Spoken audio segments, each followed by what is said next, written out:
নমস্কার, মিষ্টিস কিচেনে আপনাদের সবাইকে স্বাগত। আশা করি আপনারা সবাই ভালো আছেন। নতুন বছরে সবাই খুব আনন্দে আছেন। আজ আমি আপনাদের রেঁধে দেখাবো আলু পোস্ত। আলু পোস্ত একটা খুবই কমন রান্না, আমরা সকলেই বানিয়ে থাকি এবং ছোট বড় সকলেই আমরা আলু পোস্ত বা পোস্তর যে কোনো প্রিপারেশানই খেতে ভালোবাসি। আলু পোস্ত বানানোর জন্যে আমি নিয়েছি এরকম 5টা একটু বড় সাইজের আলু, যেগুলোকে আমি এরকমভাবে কেটে রেখে দিয়েছি। আমি গ্যাসে কড়া বসিয়েছি, কড়াতে আমি তেল দেবো। আমি সর্ষের তেল দেবো অবশ্যই, যেহেতু পোস্ত রাঁধছি। তেলটা দেওয়ার পর এর মধ্যে একটু শুকনো লঙ্কা এবং কালো জিরে ফোড়ন দেবো। এটা ফোড়ন দিয়ে কয়েক সেকেন্ড আমি একটু নেড়ে চেড়ে তারপরে এর মধ্যে এই কেটে রাখা আলুগুলো দিয়ে দেবো।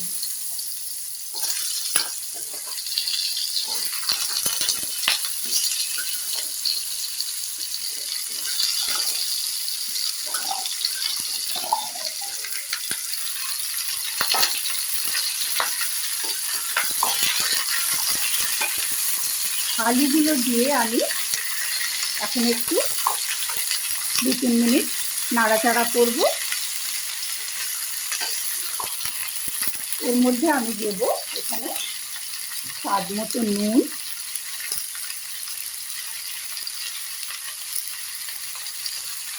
এবং স্বাদ মতো হলুদ।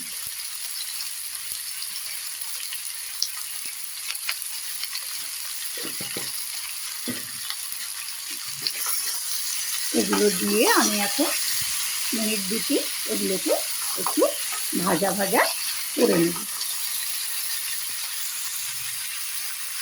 আর আলুগুলো ভাজা হয়ে গেছে, বেশ ভালোভাবে লাল লাল করে আমি এগুলো ভেজে নিয়েছি। এবারে আমি এর মধ্যে বেটে রাখা পোস্তটা দিয়ে দেবো। আমি 4 টেবিল চামচ পোস্ত বেটেছি, পোস্তটা এর মধ্যে দিয়ে দেবো। পোস্তটা দিয়েও আমি একটু ভালোভাবে পোস্তটা আলুর সঙ্গে কষিয়ে নেব।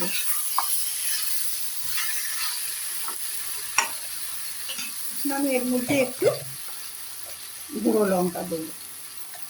লঙ্কাটা আপনারা সেরকমই দেবেন যেরকম আপনারা ঝাল খেতে চান।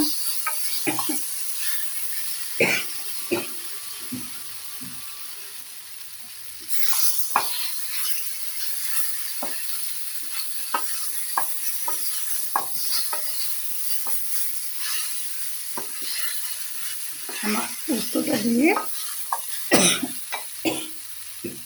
কষানো হয়ে গেছে। এবার আমি এর মধ্যে জল দিয়ে দেব। আমি জলটা গরম করে রেখেছি, গরম জলটা এর মধ্যে দিয়ে দেবো। আর দেবো দুটো কাঁচা লঙ্কা। কাঁচা লঙ্কাটা দিয়ে আমি এখন চাপা দিয়ে হতে দেবো, আলুটা সেদ্ধ হতে দেবো।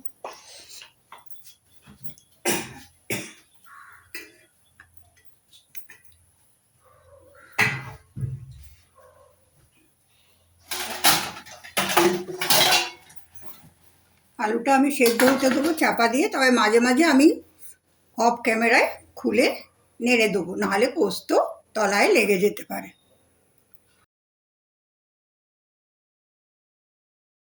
আমার পোস্তটা হয়ে গেছে, আমি দেখে নিয়েছি, নুন টুন সব ঠিকই আছে। এবার আমি উপর থেকে একটু কাঁচা তেল দিয়ে দেবো।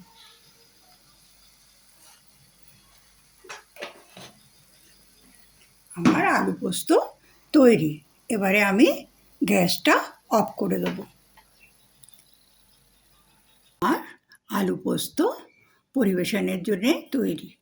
আমার এই রেসিপিটা যদি আপনাদের ভালো লাগে তাহলে লাইক করবেন, শেয়ার করবেন এবং আমার চ্যানেলকে সাবস্ক্রাইব করবেন এবং কমেন্টে জানাবেন আমার রেসিপিগুলো আপনাদের কেমন লাগছে। আপনারা সবাই ভালো থাকুন, সুস্থ থাকুন। আবার দেখা হবে পরের কোনো ভিডিওয়ে।